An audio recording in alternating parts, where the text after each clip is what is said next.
guys, my name is Judine Hilton, and I'm here with the worship team committee from First Presbyterian Church of Evanston. And one thing that we've been concentrating on is the word worship and what worship means to you. So today we're going to go downtown and ask people what worship means to them.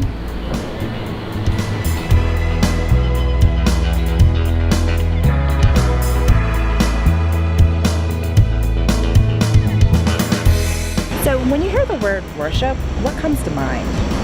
I guess just whatever, kind of like recognizing something as like your God, or like whatever is sort of the end and goal of your life, and treating something as that.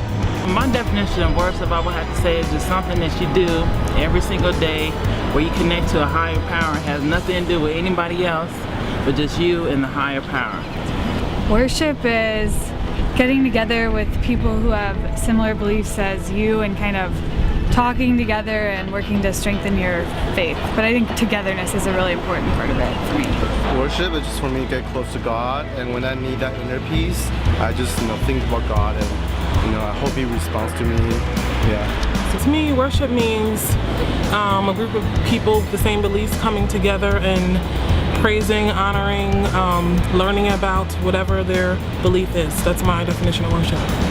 Like, I don't know, I feel like, worship could be like a religious service, but it could also be just like walking through a very beautiful like park or something and just like, connected with, earth. So far, we've really gotten a wide perspective and a variety of answers about what the word worship means to people. I think oftentimes people hear worship and think of a variety of religions and belief systems.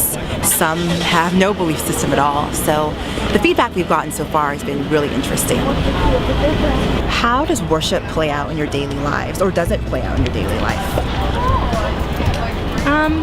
For me, it doesn't play out so much in my daily life.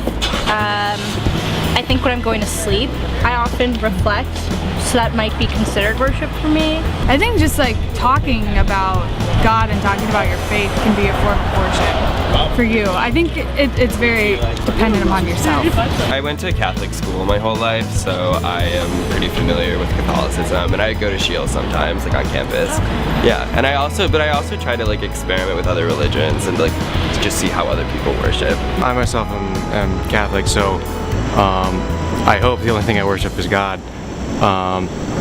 But it's a sort of a matter of like, whenever you're looking at something else as like the end or goal of your life, maybe, whether it's like money or, popularity, whatever it is, kind of redirecting that towards what it should be, which is God.